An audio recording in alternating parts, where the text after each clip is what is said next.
Namaste and welcome, beloveds. Thank you for being part of the celebration of holiness. I didn't see it until Jesus showed it to me how much I didn't want holiness. Give it the big boot.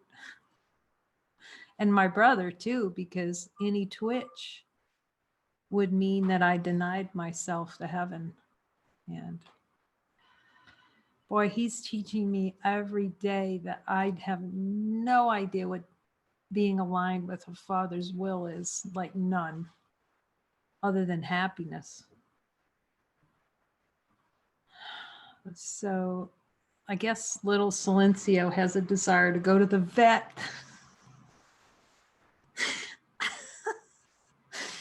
Our little dog, because today he just went to the vet last week, and then today I'm looking at him and it's like he's like in a little trance. You know, dogs just are always moving. He's like, is that okay? Do I take him? And it's just so washing out the idea of what divine function is, because I always ask the question, okay, Jesus, is this divine function to take him to the vet? And he said, yes. Like, oh my God, I don't know what divine is. And I'm like walking down the street carrying the dog, like just this love pouring out, just pouring out.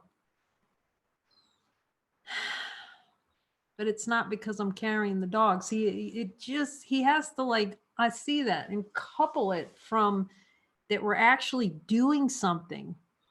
Like by following him, he's going to uncouple that doer thing, and then you're the being. You know, you're already the being, but like every day he's like showing me, you have no idea, and don't. And I can ask him right now, Jesus, I have any idea what a miracle is? He don't know. It's the best place to be, not to know what a miracle is. He says, he's telling me right here, you leave that to me. Boy, he's really showing me, like, who's in charge of the atonement, why he needs to be in charge of the atonement. And I just could see it, like, at first, you don't want him. Then you start asking him, and then you don't want to do anything other than follow him. You know that you get that clue that there is no way out.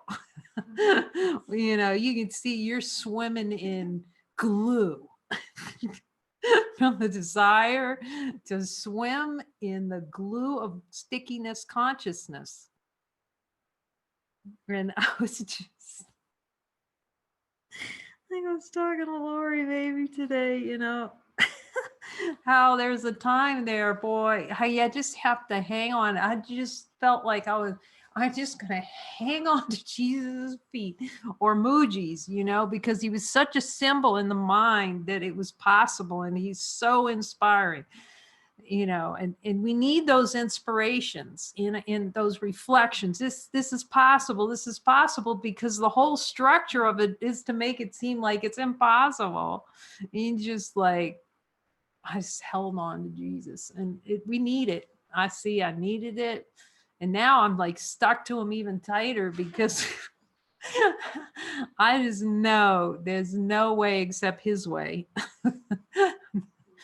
And okay, whatever it is, like I'll ask him something, he says, no, all right. It's like he knows. I have no idea what divine, he's shown me that like so many times, like you have no idea what expression actually aligns with the Father's will. Okay, if it's carrying a dog, then that's what it looks like, you know. I said, Jesus, you're gonna help me carry this dog? And Mary says, he's helping us carry everything. It's like, yep. But he said, yes, he would. You know, it's the practical things. That's what I'm seeing. It was like a practical. Happiness is practical because it's identity and it's simple.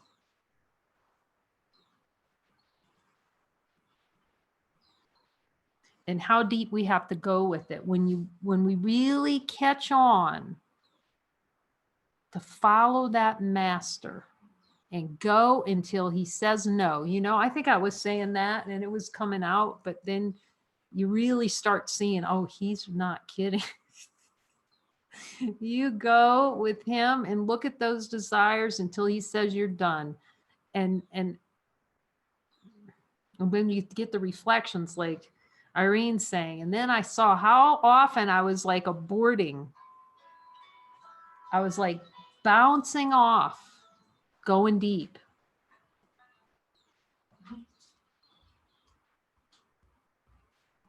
But you'll learn, you know, you start getting on to the bluff, as Muji calls it, the bluff of the mind, the wrong-minded. It's always throwing a bluff out there. And if we don't stand into that bluff and say no, and then yes to Jesus, we're trapped in hell while we're desiring the experience.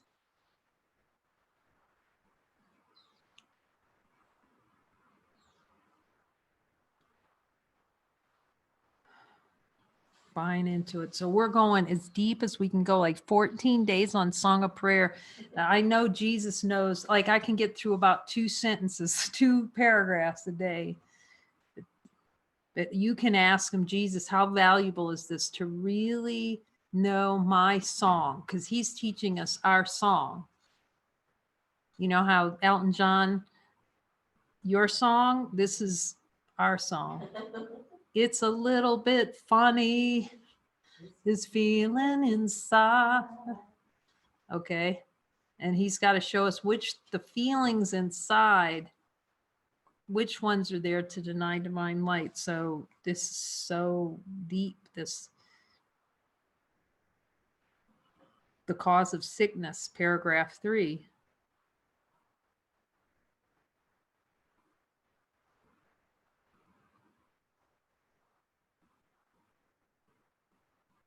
Oh, I'm going to back up paragraph 2 because I like this sentence right here. The body's cause is unforgiveness of the Son of God.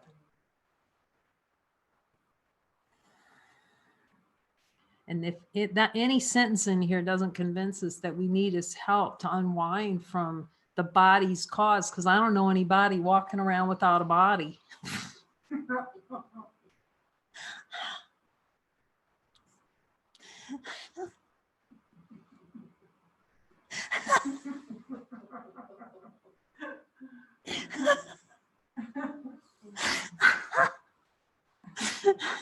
So we definitely need unforgiveness. Jesus, do I need your help? Oh yeah. To forgive the cause, the unforgiveness.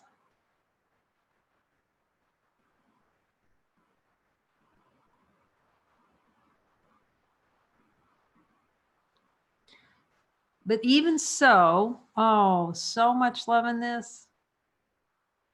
Like, get those, I love it. Muji calls it love kisses from the inside. Like, you just love, because we are the love kiss of God. Okay. Jesus says you can have that 24/7. So we are the love kiss of God. The body can be healed as an effect of true forgiveness. So it's a wedding. See, it's like, it's the bridal chamber. We're already one, but we need to marry ourselves.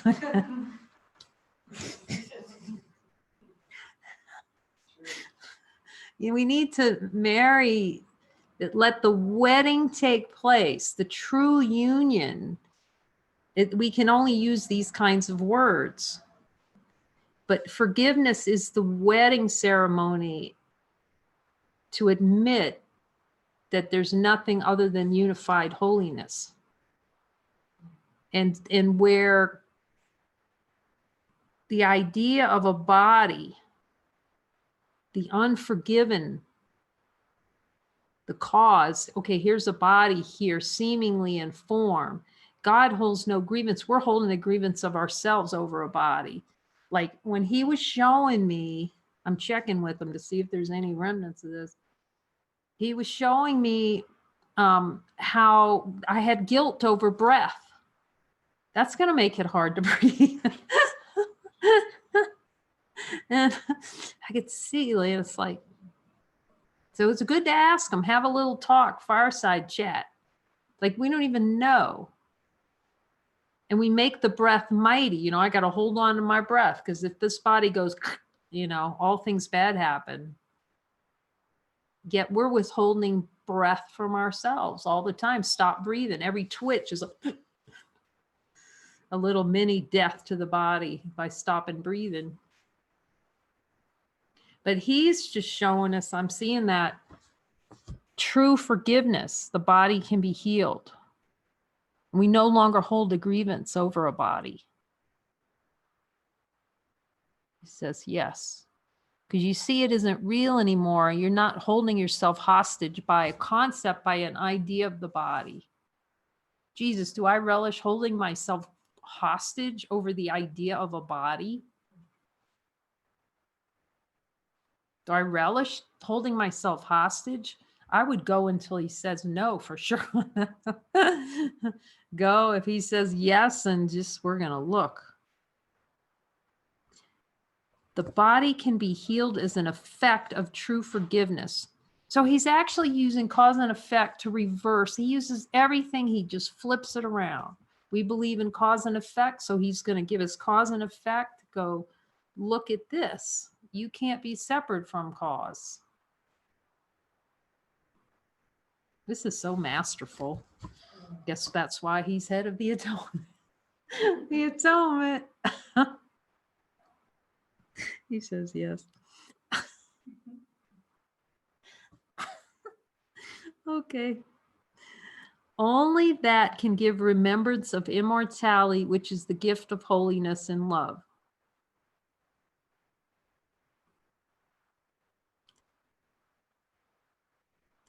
See, it takes forgiveness for a sustainable remembrance of immortality. Otherwise, we're swearing we're dying every minute because we relish the experience. I want to die every minute. You can ask him, Jesus, do I just relish that little mini death every second? He goes, yes. Okay, can I ask for a miracle? Yeah.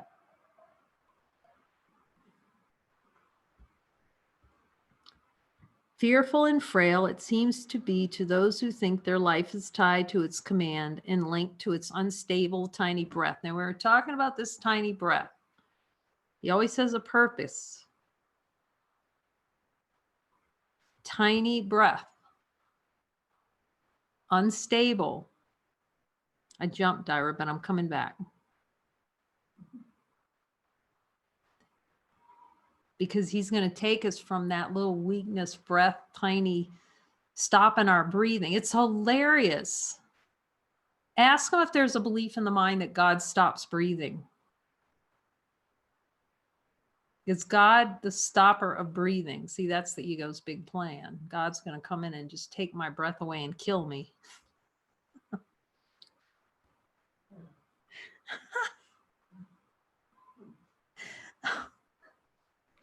We're funny little beings, I'll tell you that for sure. I think we're hilarious. This is all hilarious. Okay.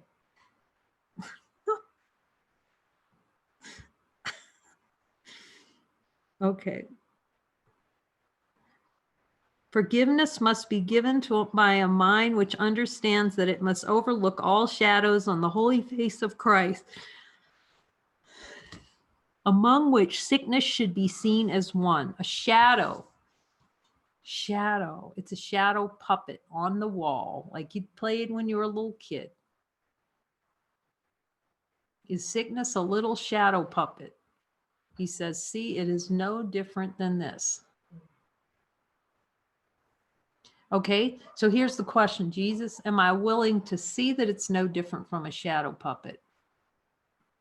And if he says no, now there's traction. You can start working with them. And then we can admit, I need your help. I just went in the backyard and dug a hole and crawled in there. I need your I need your help to get out of here. Yeah.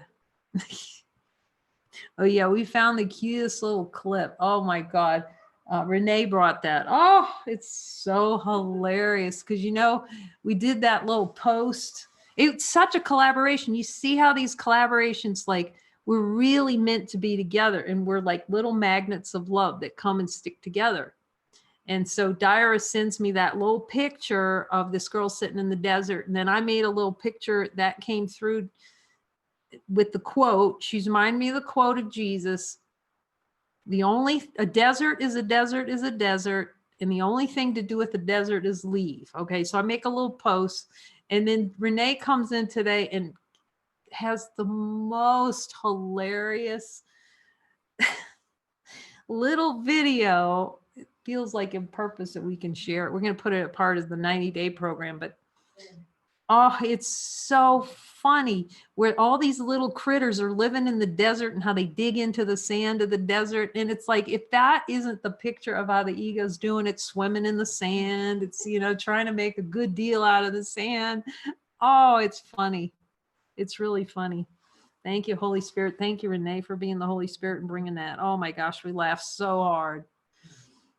We have to laugh and see how consciousness plays to try to dig itself into a little position in the desert when there's no water there. There's no life in the desert. It digs its way in, and then one little critter, he had a little dance that he'd do. He'd swim one leg to dive in. He'd swim the other leg. And it's like, oh my gosh, if that's not what we're doing, trying to swim in sand, and thinking, oh no, I'm fine, Jesus, really.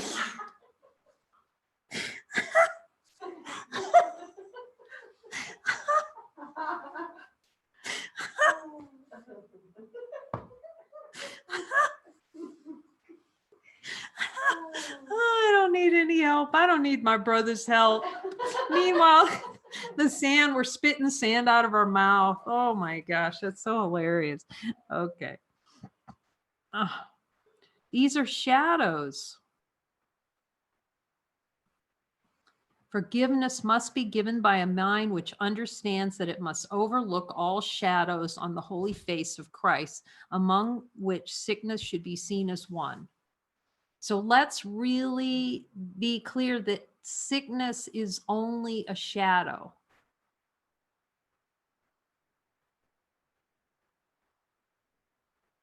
We're all suffering from I am a body disease,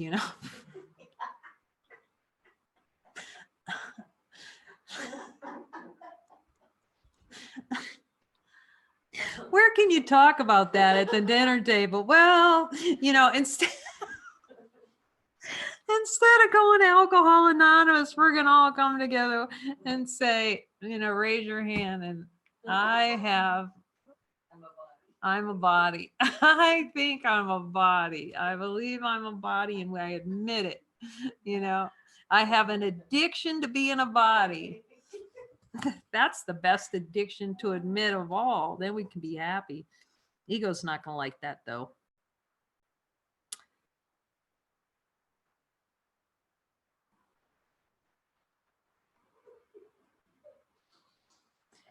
And it has to be given by Jesus, because that's the only mind I know of that can overlook all shadows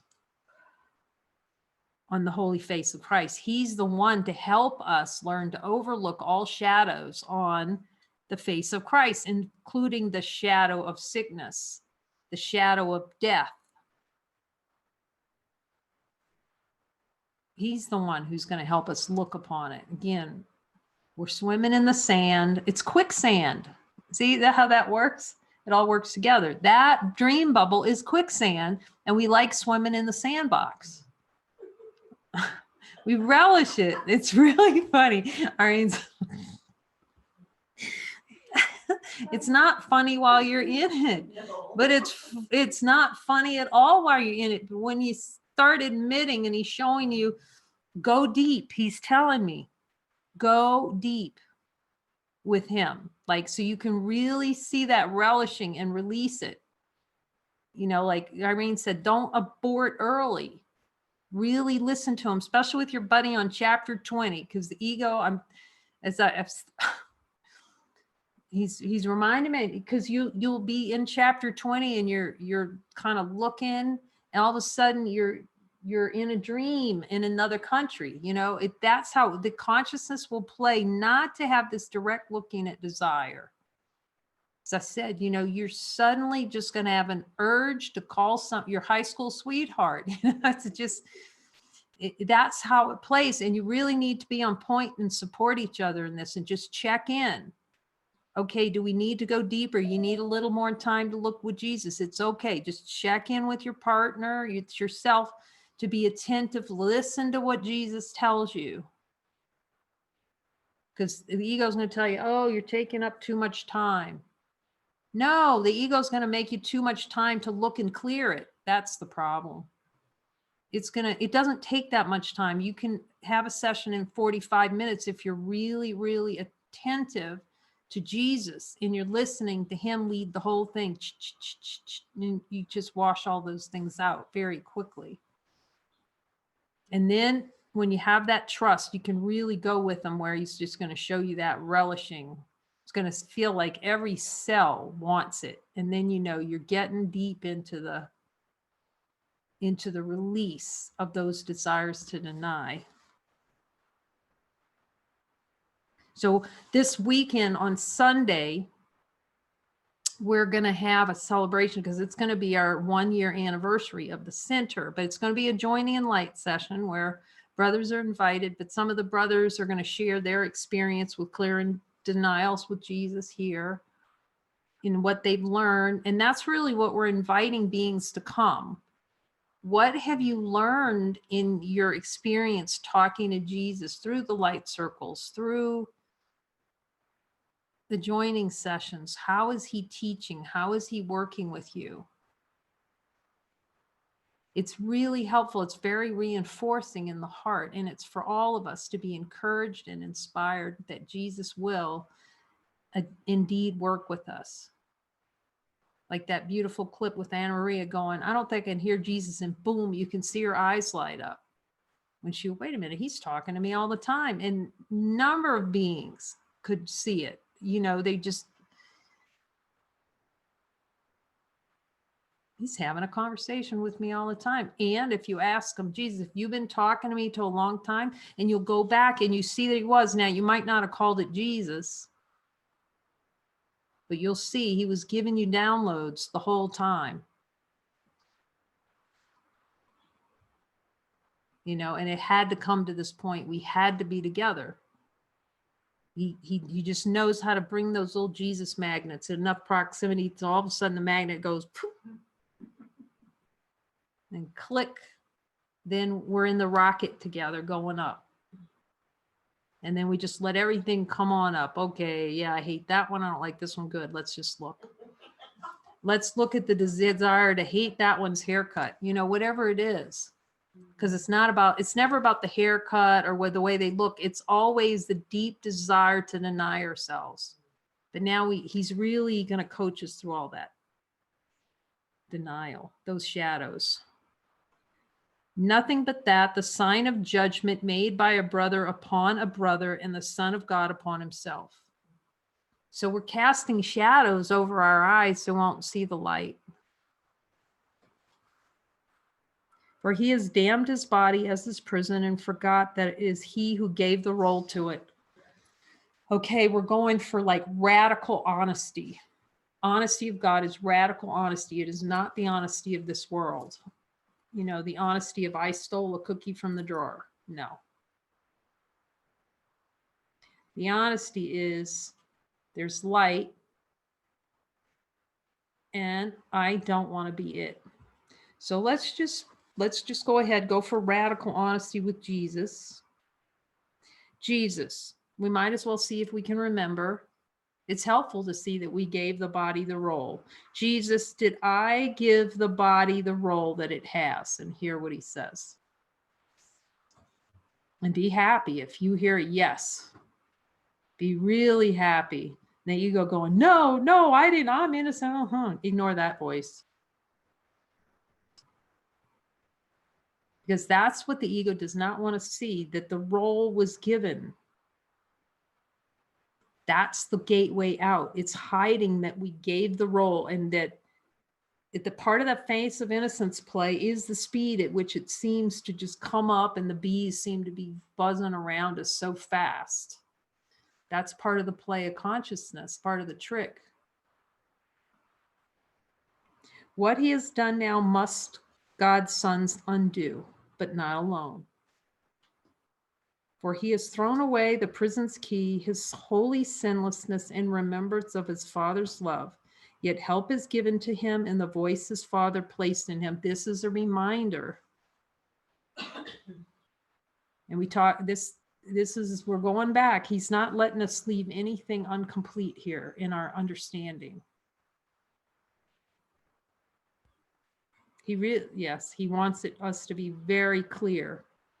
This voice is the way, the truth, and the life, because you are the way, the truth, and the light, and it's your voice. Will you choose to speak it and cease to choose to speak the serpent tongue? And speak only what he tells you to speak. See, that's the light training. The training is to speak only what Jesus tells you to speak.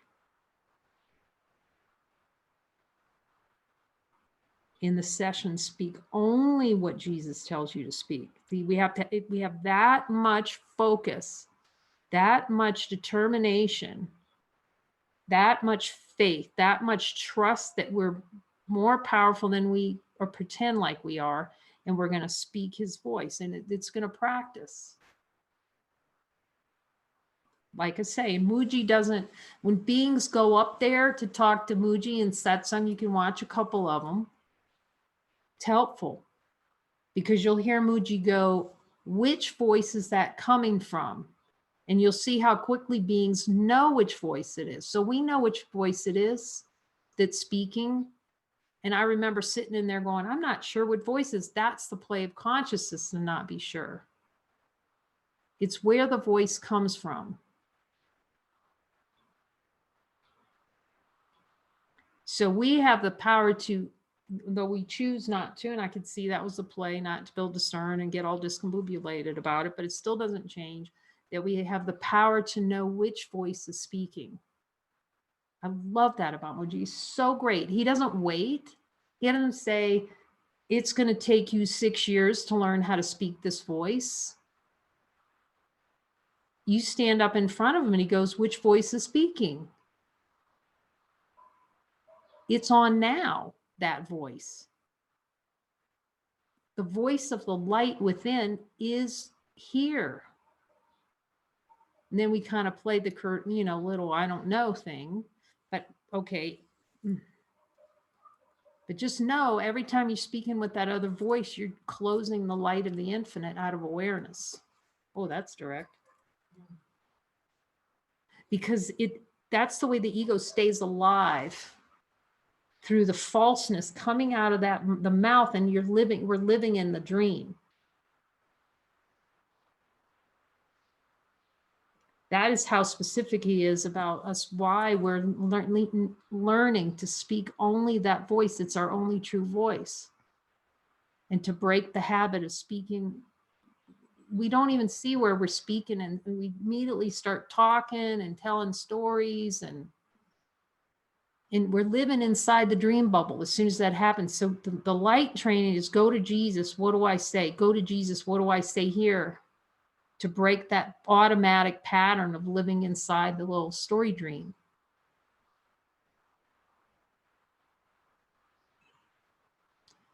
And then gaining confidence through that with our brother. Our brother is granting us the honor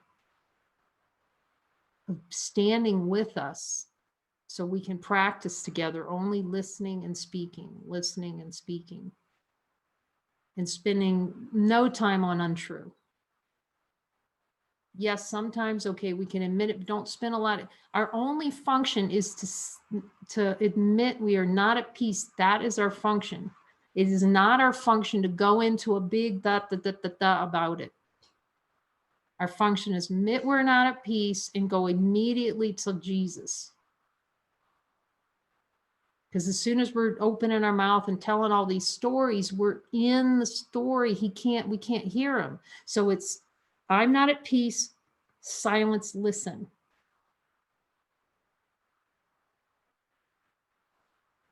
I'm not at peace, listen. What's the desire? Show me. Like that. And then sit and let those desires just roast out. And then let him, okay, do I need to go deeper? Okay, is there more to release down there? And then he'll take you all the way down to the death wish. And where you believe that heaven is in it. And because that's what has to be cleared, that we believe heaven is in the ego. Heaven can be found in a body. He was showing me that. I was talking to, do I believe heaven can be found in a body? And go until he tells you don't. Otherwise, you'll be indulging in the body like right and left. In objective experience.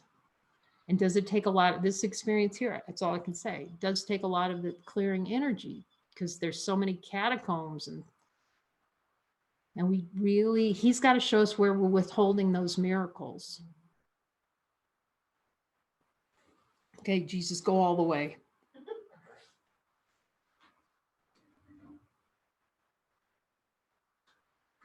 The power to heal is now his Father's gift, for through his voice he can still reach his Son, reminding him the body may become his chosen home, but will never be his home in truth. That's what we have to admit.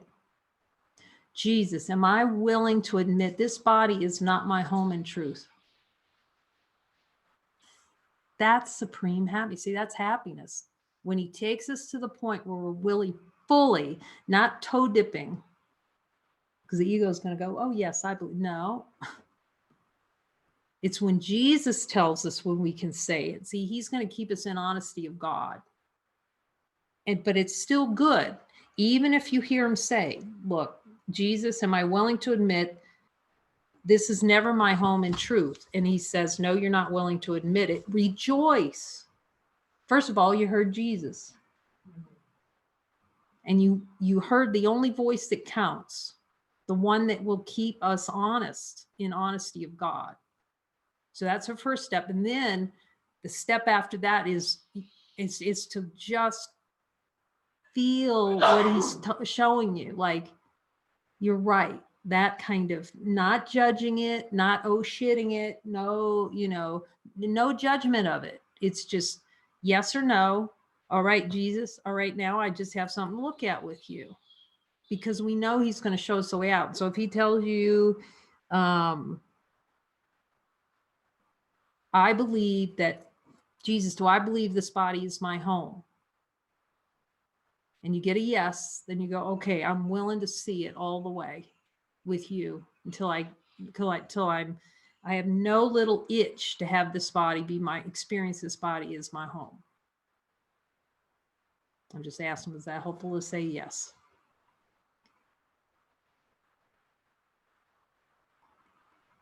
Because he has to show us how much we want this, like a little like a little hermit crab. We like to crawl inside the shell of a body and carry it around and have it on our shoulders and carry it around. And this is horrible. This world is so mean and heavy, Well, a hermit crab, at the end of a hermit crab, it's got a soft little body. It's got a little hook in there that holds on to that shell. And meanwhile, it's going, God, this shell, I can't get rid of it. I just can't get rid of this shell. It's so heavy, but that little hook is in holding it in there, and he's face of innocence. How'd this happen? Because you put your little hiney in there and you got a little hook in there. It's and I'll tell you what's hilarious, and you really want to laugh hard. So, we did this started talking about the hermit crab scenario. So I was going online kind of looking. And then I saw, this is hilarious because this is exactly what we do with reincarnation. Hilarious. So if you look in there, you'll look for little videos where hermit crabs are like changing their shells. It is sophisticated. They line up. They line up like the biggest, fattest one finds a new shell, and man, the rest of them come running because they want to get the next shell. And then they line up by size. It's hilarious. And you'll see them all lined up. People have videoed it. So the first one sneaks into the shell, and then the next one takes his shell, unless another bigger one comes and takes his shell. See, they're so focused on the shell, they don't even know they're not even a hermit crab. You see what I mean? But it's really amazingly adorable. They all line up, and it's like, oh man, I got the one at the end, you know, when the bigger hermit crab came and forced him out, you know, and he had no little shell to go to. He doesn't realize how good that is, but anyway, he's still got his little shell. But that's what we're fighting for. We're fighting to keep our little shell of a world on, and a little body and a little shell. And it's going to hurt. It's like we used to talk about being stuffing ourselves in a shoebox. It's going to hurt. We're infinite light in a shoebox. No, it doesn't work. It's going to hurt. Okay. Okay, Jesus, so let's ask him again. Am I willing to look with you to see that the body is never my home? Okay, if he says yes, yay. He says no. Okay, Jesus, I need a miracle. He'll give you, if we laugh about the pre-miracle, I need a pre-miracle to be willing to look with you to see that my body can never be my home.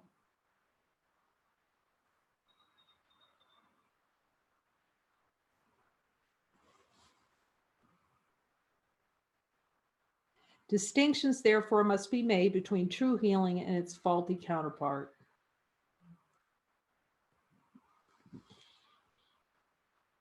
When these patterns show up again and again, we're not in true forgiveness. True forgiveness clears the deck.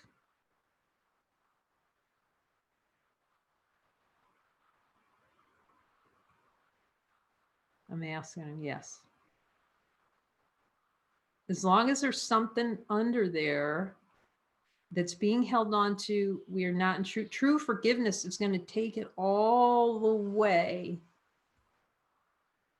to clear the desire, to clear the belief that heaven's in it. That's when we really drops out of, that's why, then when we start getting world amnesia.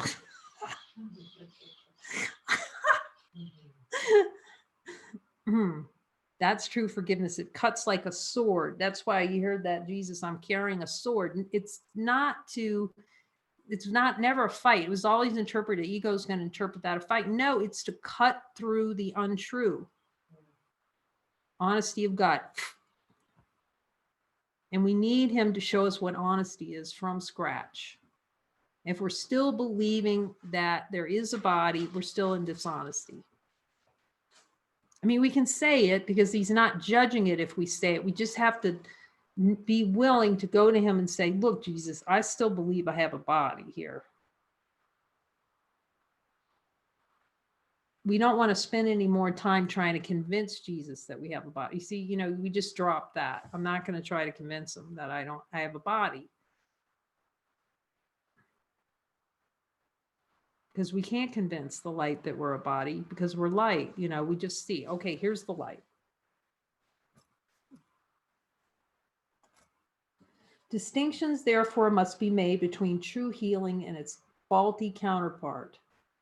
The world of opposites is healing's place, for what in heaven could there be to heal? So let's look in the light as the light. It's just, there's no words for it. We are the light. Notice the holy instance here. It's always here. It's always available. It's recognition of light. You could call it that. That there's something here that is timeless. Is the light timeless? We can ask. Is it changing? Does it change?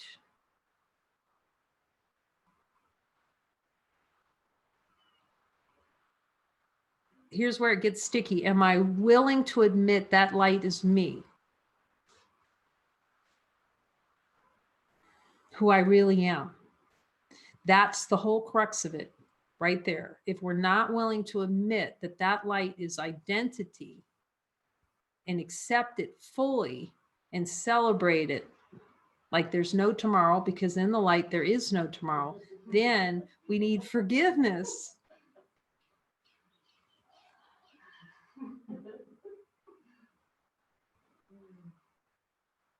See, but we can see in the light, because we're powerful infinite beings, we look as light beings and see, does the light have anything to heal? Does light looking for something to heal? Does it have, do you have, when you look at light, is there something missing? Nothing missing.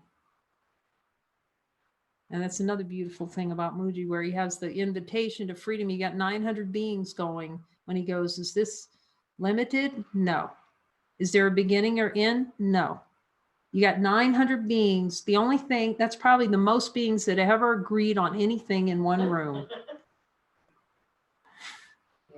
Ever. That could ever be consistent, because it's the only thing we can be consistent about. Let there be light. Light is here. The gap is the desire to deny its identity. The desire for to go from light to dive into the dream bubble and go, you know, I am not light. Like Mooji would say, you do not know what you found. You do not honor what you found. We didn't honor it.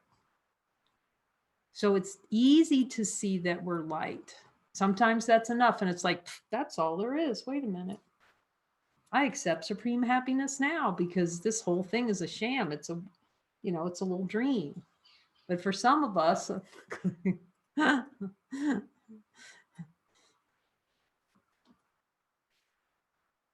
who have to have a lot of pride in being a body, or however it plays, it's not judging it. It's just the way consciousness plays. We need a more diligent plan of looking with Jesus to release the no's.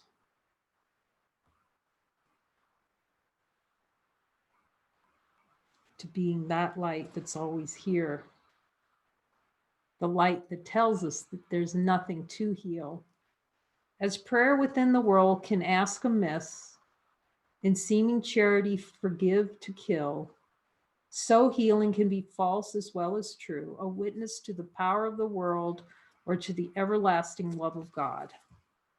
Okay, this looks like a good one to look at with Jesus deeply.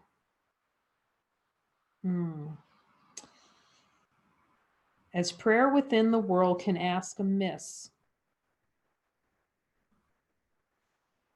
We really have, this is why he is the only one who knows, can teach us what prayer is. Because of the conceptual idea of prayer. Prayer is identity.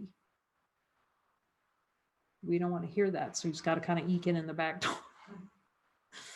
Prayer is true identity. It just is in prayer all the time, because prayer is a celebration of what's here, continual celebration, infinite love, celebrating that supreme happiness.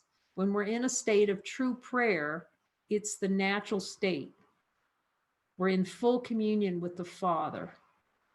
We're always in full communion. I'll put it this way. We're admitting that we always are and always have been in full communion with the Father. That is Holy Communion. Like I remember they'd hold that host up. What's Holy Communion? You're it. But until we admit we're it, then you have a symbol and form given by Jesus to hold it up. Look up here, see that it's here. Communion with God is here. That's what that means in Mass. You go to Mass, you just see that whole thing different. Like I just didn't want to go to Mass. I stopped going Mass at 18. But then he gave me an assignment to go with my mother. She was really happy. And you start listening to the Catholic Mass, like totally different. You see, because you're no longer judging it. See, before I had okay, I was blind. Now I see. You start seeing what the symbols, what they pointing to, rather than judging it, and all the reasons why Catholic isn't, the way to go.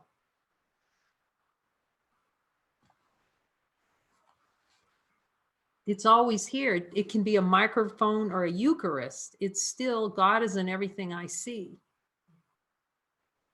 God is me. As prayer within the world can ask amiss, so that means prayer within the world can ask for something, which is immediate death. The secret is immediate death. That's not going to be popular. But we're not here to be popular. We're here to be who we are, infinite. No, he says, don't even talk about it as a stepping stone. Good, I won't. Okay, prayer within the world can ask amiss, and seeming charity forgive to kill. And we really have to see the one-upmanship in the ego's form of charity. In a good place to see the play, I'm asking Jesus if it's all right, and he's saying yes. But when your mind, you're watching what's happening in the play, because we're starting to observe how we abdicate power to the kingdom. Somebody comes up and asks for money. You really have to ask Jesus, am I to give this or not? Because you will see under that the wicked snake ideas about what charity is for a brother.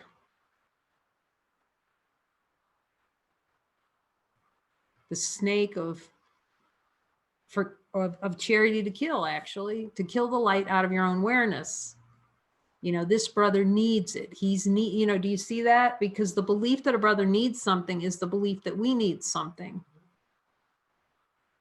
So it's a ripe little place to really look at where the forgiveness to kill is, actually. Oh, thank you, Jesus. That's why he saves us from all this, because if we just follow him, those kinds of little, the way the ego prays and keeps guilt alive just cannot exist, because we're in alignment. He's keeping us in alignment. That's why he says the Holy Spirit's purpose is to reduce pain.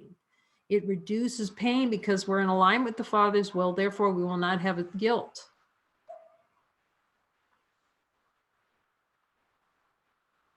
So healing can be false as well as true, a witness to the power of the world or everlasting Lord of love of God. So we have the power to choose the witness. Ask Jesus. We have the power to choose what witness. We're going to choose the shark. It's looking. Or are we going to use thoughts of God that are always pointing up? See, thoughts of God are witnesses to the truth of divine being. That's their purpose, their function. That's helpful. They're witnesses to the presence of God, as opposed to the lower order thoughts, which is the thoughts that are being used to say God is dead. So that's our function, to witness to the everlasting love of God by being who we are. Love. He's teaching us, here's what true helpfulness is. Listen to my voice and speak it, and follow me. That is the only definition of true helpfulness.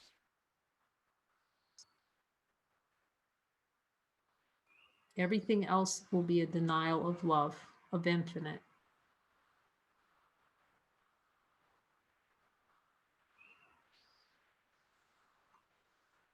Thank you, Jesus. Another wonderful. He's teaching us how to sing our song of prayer by seeing where we want to deny that we're always singing with God.